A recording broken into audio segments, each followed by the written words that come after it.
In this module we will talk about fluid mechanics and the principles behind various mechanisms about fluid flow.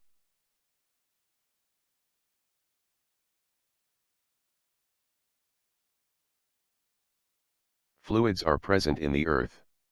The observable ones like a cold drink or a huge wave to the invisible ones like the air we breathe and sky where planes navigate to this invisible stream of fluids. In this section we will dive deep into mechanisms of fluid and the quantities that are present.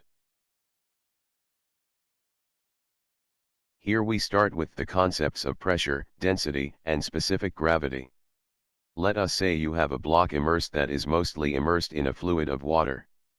This block would experience a pushing force across its immersed body. This pushing force is called a pressure. Pressure is defined as the force per unit area and it is expressed mathematically by the equation here.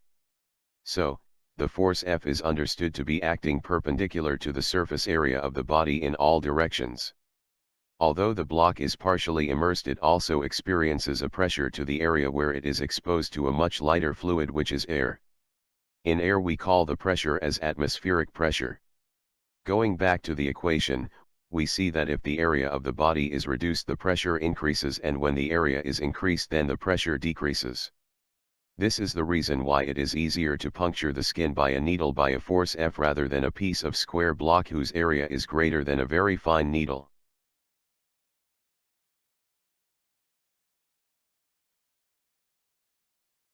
The SI unit of pressure is called Pascal, named after Blaise Pascal, who contributed a lot to the field of study. 1 Pascal or 1 Pa is equal to 1 Newton over meter squared. Atmospheric pressure or Pa is the pressure of the Earth's atmosphere, and at sea level the normal atmospheric pressure is 1 atm, which is around 1.013 times 10 to the power of 5 pascals.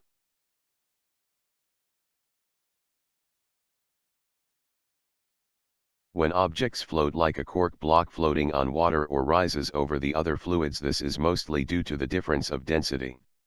Density is an intrinsic property of a material and it is mathematically written as the rho equals to the mass over the volume of that mass. Its unit is 1 kilogram per meter cube or 1 gram per centimeter cube.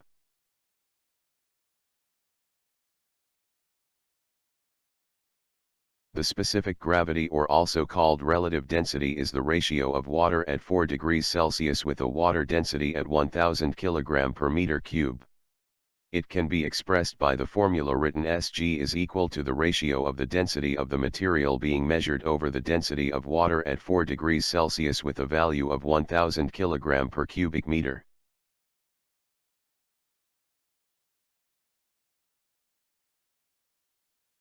Here is a table of different density of materials.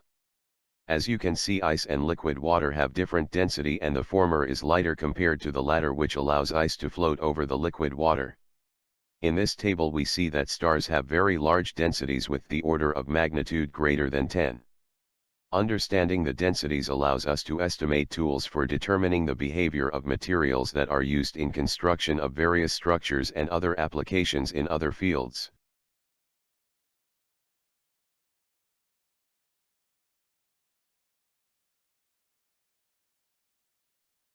Let us say we have an object A immersed into a fluid. The different parts of the object positioned at different locations experience a difference in pressure, and this is what we call pressure variation.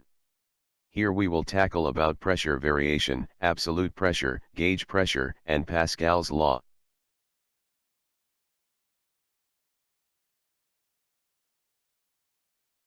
As mentioned earlier, the block experiences a pressure variation, and in terms of force the block A experiences a force from the bottom and a force from the top exerted by the fluid onto the block. Of course other forces are also present that are experienced by the block, such as the force exerted on the sides, but these forces cancel out with the understanding that the forces on the sides lie on the same height as its opposite counterpart. We also have the weight of block A as a force that is exerted by the block due to gravitational pull of the Earth. Summing the forces along Y, we see it is the sum of the negative force on top plus force on bottom minus the weight equals to 0. The sum 0 suggests that the block is assumed to be at acceleration to 0 or moving at constant speed as it is on the fluid. Rewriting this equation in terms of pressure.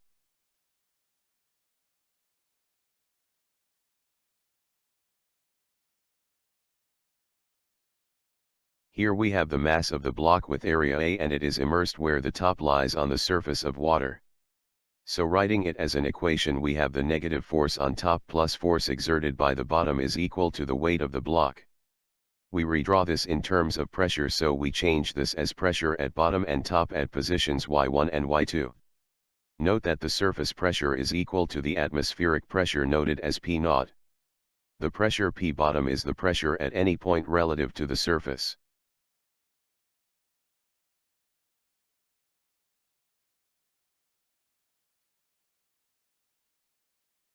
Substituting the equations for density function to the equation and the equation for the pressure, we get that it is simplified into its volume times density form. This is further simplified to area times height, where area is constant but the height is variable.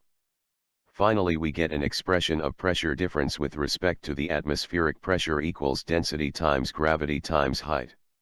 We see that when the height increases, the pressure P also increases.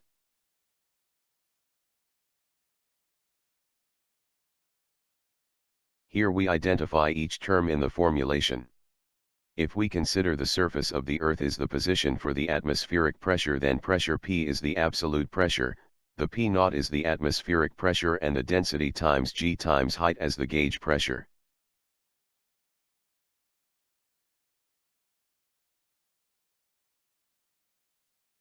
Here we have a sample problem on pressure.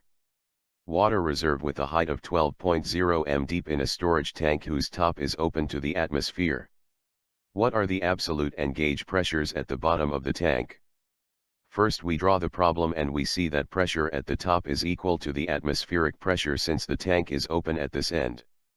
Since it is at an atmospheric pressure, then it is about 1.01 times 10 to the power of 5 pascals is its value. To determine the gauge pressure by this much elevation or height, we use the equation for the gauge pressure, which is equal to the density of the fluid times gravitational acceleration and times height. Here the water is assumed to be incompressible, which suggests that its density is uniform all throughout the body and it is about 1000 kilograms per meter cube. Substituting the rest of the known and given values, we have that the gauge pressure given this height of 12 meters is about 1.18 times 10 to the power of 5 pascals. Now, to determine the absolute pressure, we use the formulation here, which is the sum of the atmospheric pressure plus the gauge pressure.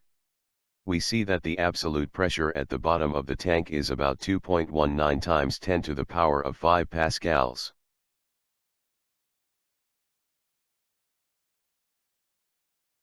Here we have a sample problem. A manometer tube is partially filled with water. Oil, which does not mix with water, is poured into the left arm of the tube until the oil and water interface is at the midpoint of the tube as shown.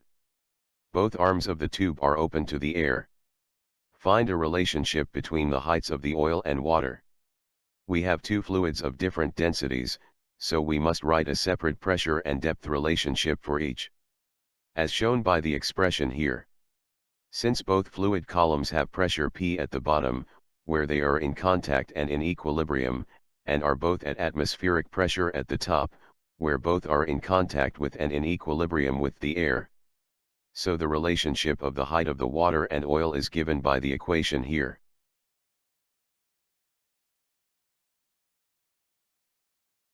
Blaise Pascal contributed much to the study on fluid dynamics. Pascal's law says that pressure applied to an enclosed fluid will be transmitted without a change in magnitude to every point of the fluid and the walls of the container. The pressure at any point in the fluid is equal in all directions. The application for this is used in automotive, where it is being used to lift heavy machinery.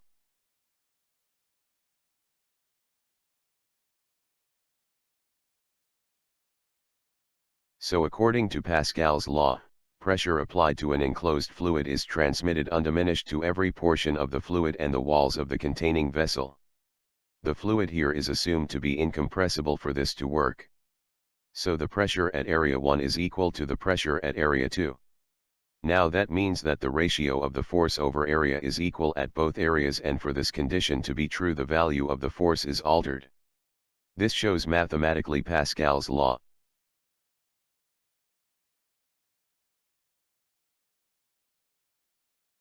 Here we have a sample problem on Pascal's law. A barber raises his customer's chair by applying a force of 150 newtons to a hydraulic piston of area 0.01 meters square. If the chair is attached to a piston of area 0.1 meters square, how massive a customer can the chair raise? Assume the chair itself has a mass of 5 kilograms. We use the Pascal's equation and rewrite it to solve for the force 2. We then substitute the known values and obtain the value of force 1, which is 1,500 newtons. To determine the weight of the person, we use the equation here where it is simply the total weight minus weight of the chair, and it is about 1,451 newtons. To determine how massive the customer can be is given by the mass expression, which is the weight of the person divided by the gravitational acceleration. The mass of the person that the barber chair can lift is about 148 kilograms.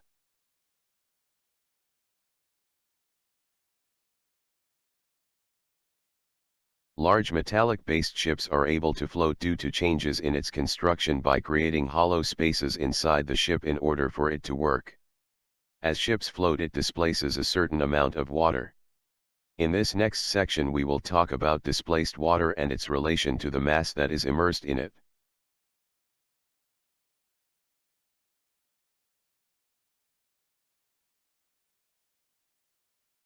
Archimedes is believed to be the one who discovered this phenomenon.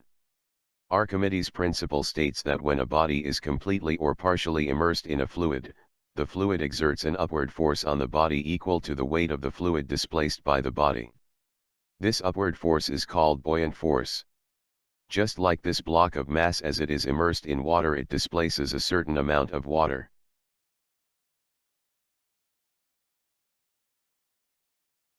Now let us examine in much more detail this displacement of water and what forces are involved.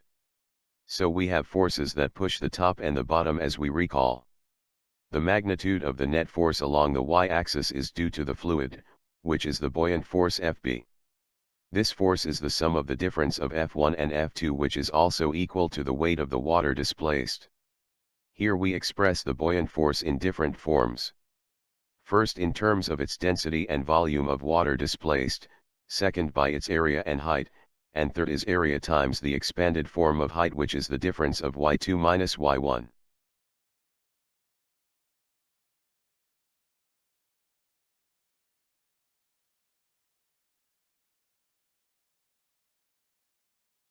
In this example we have, the density of ice is 920 kg per meter cube. What fraction of the volume of ice will be above the water when floating in fresh water? Find the ratio of floating ice over ice total. As shown in the figure, we have an ice floating where its top is exposed. At the bottom we have the buoyant force pushing the ice upward minus the weight of ice that pushes the fluid.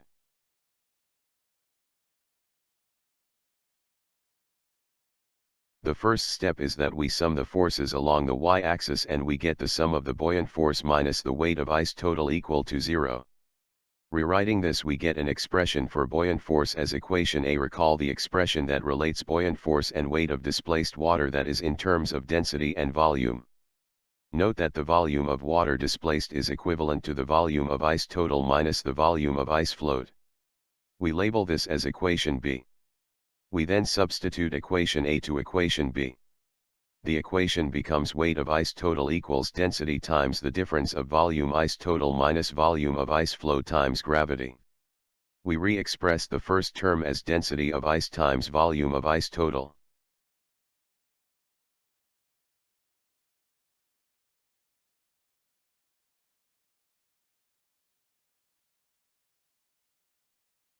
Now, we take the ratio of density of ice over water, which is equal to the ratio of the volume. Rearranging the equation further, we rewrite the equation to the ratio of volume ice that floats over volume of ice total equal to 0.08 or 8%.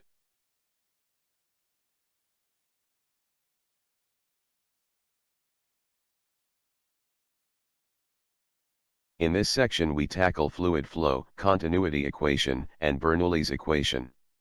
In this figure we have an example of turbulent flow and streamline or laminar flow. Turbulent flow, as the name suggests, shows a very rapid motion. The other figure shows a calm water and we imagine that the motion is also ordered.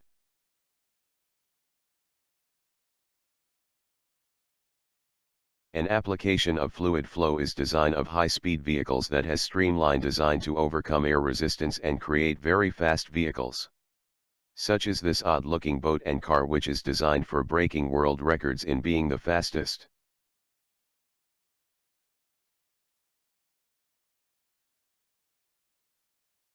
Fluid flow is altered by the shape of the object that it interacts with. As you can see, this is important in construction of the right design to cut streams better.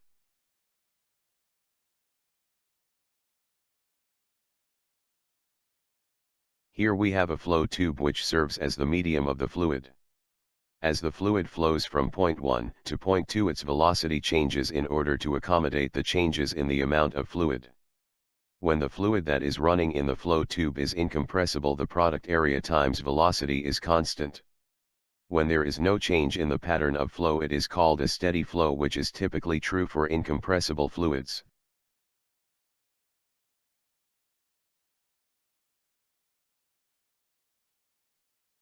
For incompressible fluid, the area 1 and velocity 1 is equal to area 2 and velocity 2. The product of area times velocity is the volume flow rate, or dV over dt, as the rate at which volume crosses a section of the tube.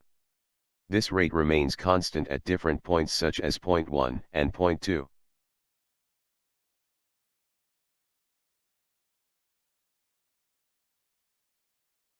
In reality, fluids are typically compressible. And we present here an equation that can incorporate such property. Here we have the continuity equation for compressible fluid. Despite the fluid being compressible, the mass remains the same by the conservation of mass. Basically, the conservation of mass simply suggests that you can neither create or destroy mass, or it is simply transformed.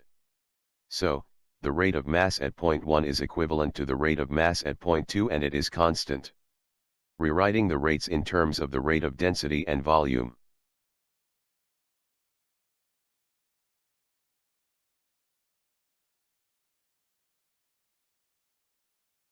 Now we further expand the formula and relate the two ratios, and we see that the continuity expression for compressible fluid, which is density 1 times area 1 times velocity 1, is equal to the density 2 times area 2 times velocity 2.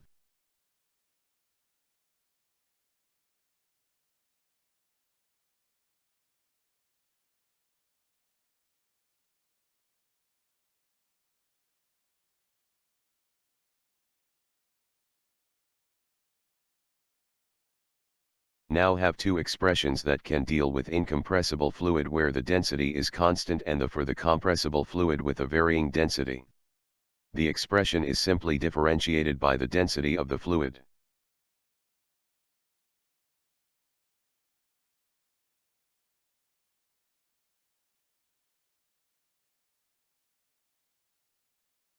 Bernoulli's principle states that the work done on a unit volume of fluid by the surrounding fluid is equal to the sum of the changes in kinetic and potential energies per unit volume that occur during the flow. Here we tackle the energy related to fluid flow. Consider points 1 and 2. The work done in these points is given as the change of work. The force F1 and F2 are both parallel to each of their direction ds. Since the fluid is assumed to be incompressible, then we can use the expression for such a type of fluid, and we reduce the work as the difference of the pressure and volume at these 2 points.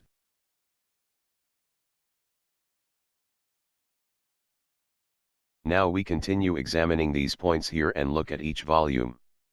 We expand the volume to its components as area and length s times the density. Here we incorporate our knowledge about kinetic energy, where we express it as half of the area times length times density times speed squared.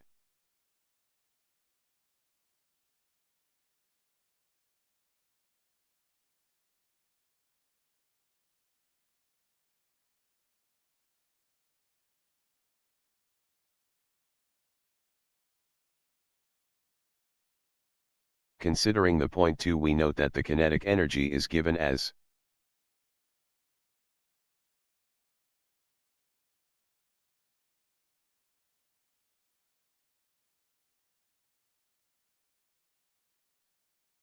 Thus the total kinetic energy given by these systems is based on the points 1 and 2. It is given in equation 10.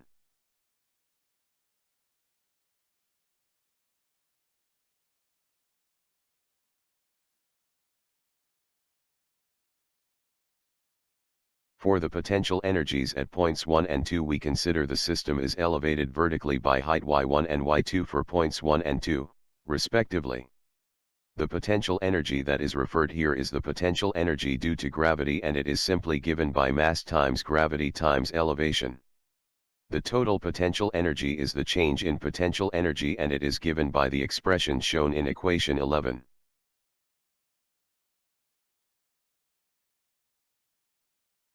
Here we determine the conservation of energy by adding the kinetic and potential energy.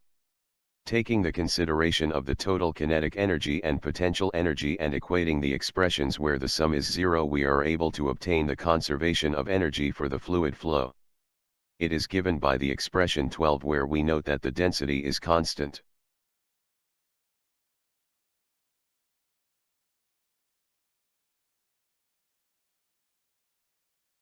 From the expression of the conservation of energy, we can write an expression where there is no flow or it is at rest. We simply set the velocities to 0 and get that the expression is reduced to equation 13.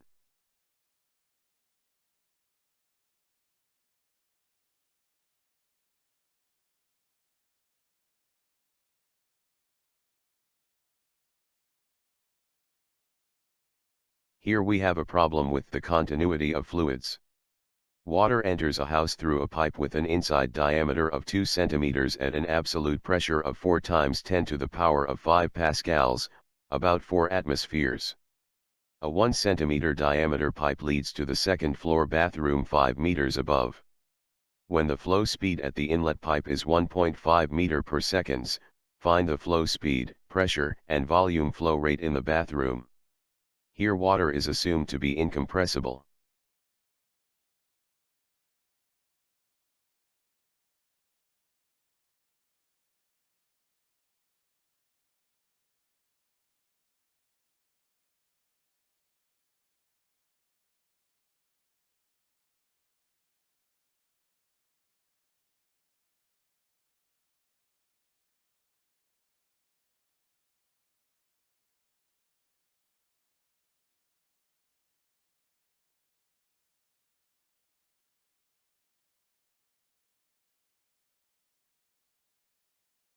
For the pressure at the outlet, we use Bernoulli's equation shown here and rewrite this equation to solve for P2. We see that after substituting the known values, we have the pressure to be 334,125 pascals. For the flow rate we use the equation 9, and it is the function of area times speed at that point. So we can use either at the inlet or outlet. Here we use the inlet values, so we have the flow rate to be about 4.7 times 10 to the power of -4 meter cubed per seconds.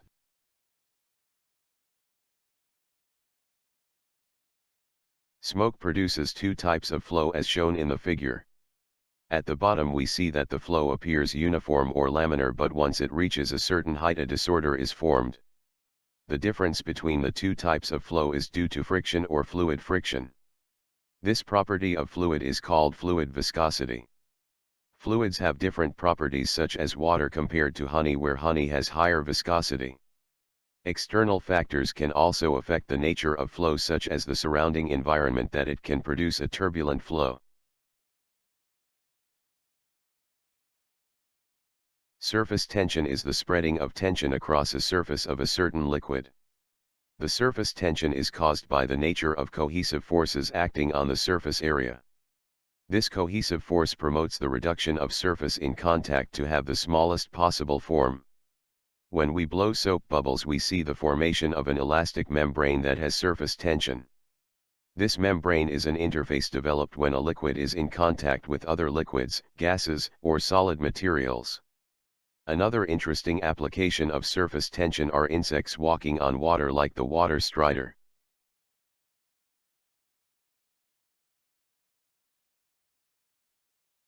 The force total acting on the molecule at the surface is non-zero and directed onto the liquid. The molecule is zero as it experiences an equal amount of forces that cancels each other. The surface of the liquid is covered by a stretched membrane where the molecules hold together and reduce the area as much as possible. Surface tensions can be reduced by increasing temperature, thus promoting instability of the molecules that alters the surface structure.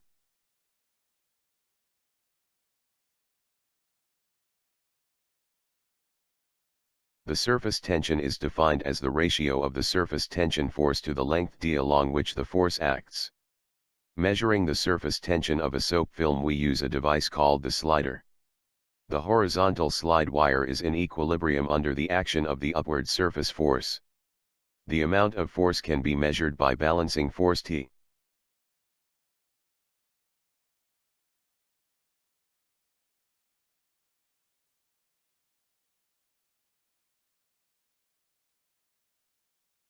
Here we have different values for the surface tensions.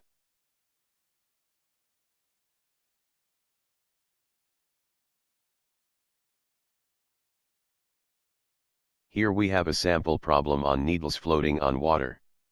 A needle has a length of 3.2 centimeters.